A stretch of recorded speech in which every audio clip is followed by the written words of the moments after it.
Captain Tanisha Forrest Smith of the United States Air Force is the first Jamaican-born officer selected for the Defense Health Agency's Financial Fellowship. She's stationed in Germany, where she joins us from now. For our diaspora check-in, it is such an honor, Captain. I feel like saluting you because, you know, that's what we do. Good morning, Captain. How are you? Good morning. I'm well, Miss Simone. Thank you so much for having me this morning. Oh, please just call me Simone. Miss Simone makes me feel like I'm 510,000 years old. I'm close, but not quite there yet.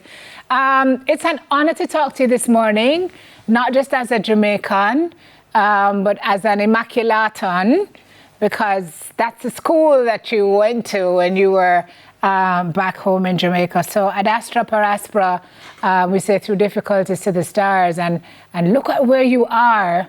Tell us a little bit about your trajectory from home to the States. Let's start there. How did you decide, or when did you leave? Never say when you leave us, why you leave us. How did you happen to leave Jamaica to start in the States? So my family decided that it was time to move on to some new opportunities in the States. And so we left around 2005. And from there, I started to my college, started to do my college degree there and my master's as well. But Immaculate was really the foundation for my professional career.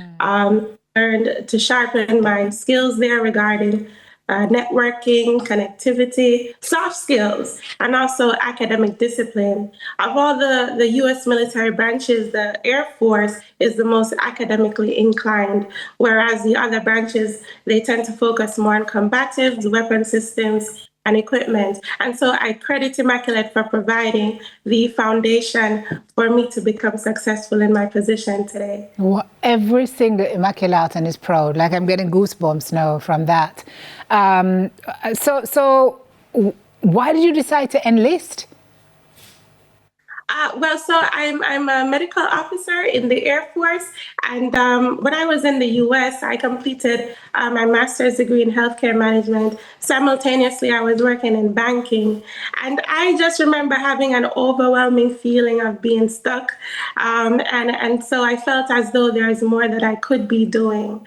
And I started to do some research, and the military was an option. At first, I was skeptical, and so I was like, the military, I can't do that. It's too difficult. But I started to really dive into my prospects, and I found out that there actually are opportunities for persons who have degrees in the civilian sector, right, for them to pursue careers within the military. And so I contacted a recruiter from there, and we began the process. I do want to mention the training, as it was profoundly difficult. It is mentally and physically taxing. I remember my peers in my training class, a few of them decided to drop out because it was that difficult for them to complete. But upon my first assignment, I realized that there is a design and a structure to the difficult training that we have in the military, because you are going to need to become a very different person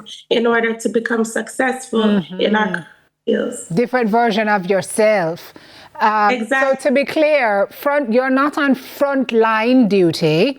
I want to talk a little bit about what your responsibilities look like now, but I want to talk about that training.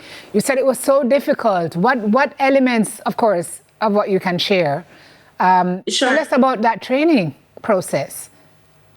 So for officers, our roles are very different from our enlisted counterparts, which tend to be on the front lines. And so we are responsible for strategic planning of our mission. So when it comes to training, we are put under extreme pressures because we are forced to make decisions within seconds. And that decision could mean my life or the man or woman to the right or left of me could be losing their life just based on my decision.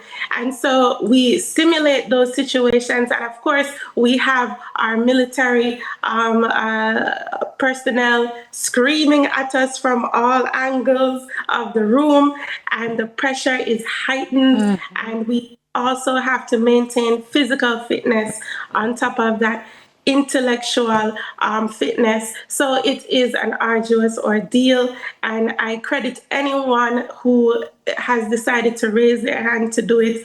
They should be celebrated because it is a task. We celebrate you for sticking to the task and then constantly achieving. Recently recognized by NATO forces in Germany as a leading hospital administrator, and now the first Jamaican-born officer selected for the Defense Health Agency's Financial Operations Directorate Fellowship.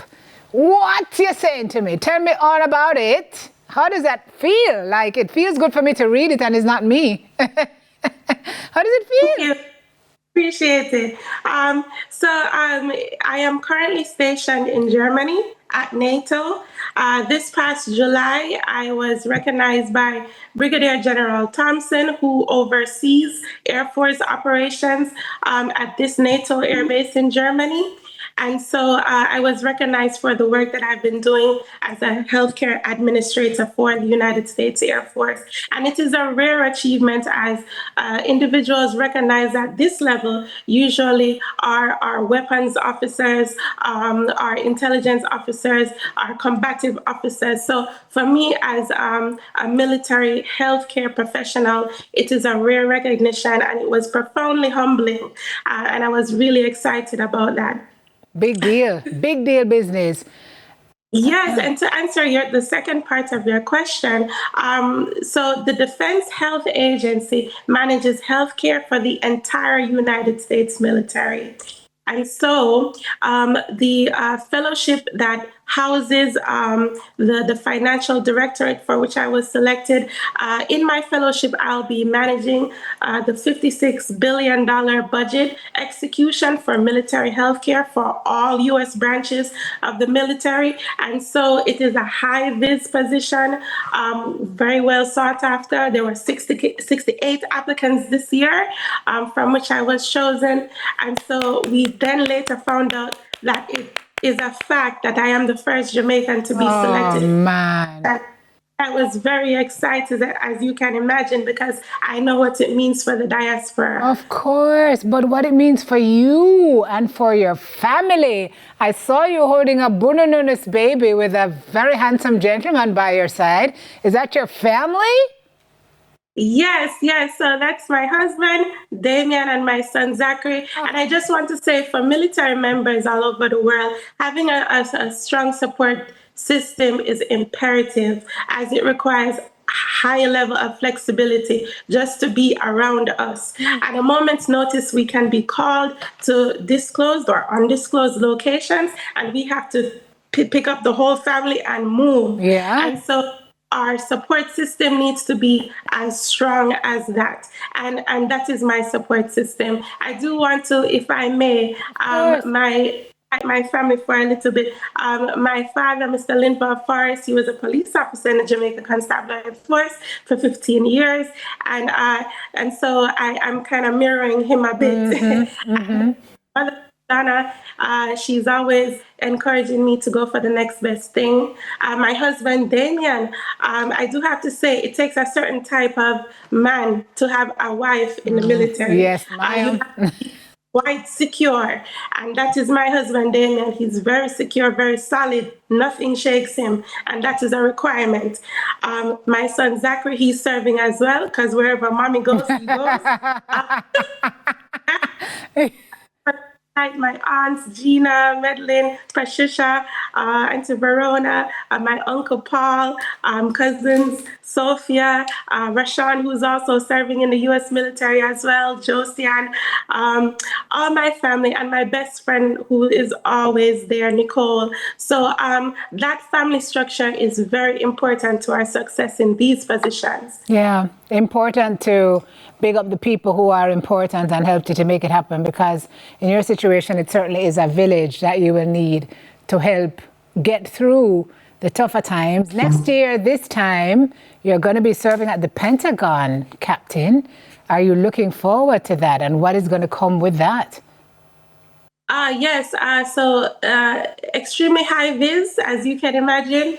And I just want to say to our folks that are listening that it is important for us to be in these rooms where critical decisions are being made that may affect us in the diaspora as well as back home. And I want persons to know that you can be in these rooms and you can sit at these tables. Yeah. The opportunities are there for those who seek it. Yeah. Gosh, you just have to look to find it. Like you did, and pursue. Boy, Captain Tanisha Forrest-Smith, we are so proud of you. You just big up like about 1,500 family members from abroad. But I know you want to say hi to some folks back in Jamaica, so do that quickly and then we'll go to break. Yes, I'd just like to say hello and thank you to all my family in Brownstown, Jamaica, my cousin Sophia, everybody, all my extended family in Brownstown, and also my in-laws in Kingston as well. Thank you so much. I can't thank family and friends enough for helping me to achieve all these goals. And Miss Simone, if we have inspired one person today, then we have done our work. So I really thank you all for providing the platform where I'm able to come and discuss these things with you. Brave and gracious. Good gosh. Thank you very much. Captain Tanisha Forrest-Smith, a Jamaican hero in the States, doing our diaspora checking in with us this morning. She's a Medical Service Corps officer with the United States Air Force. That's it for our diaspora check-in. Thank you, Captain. Say hi to Damien and to Zachary for us, please. That's it, everybody. Sure.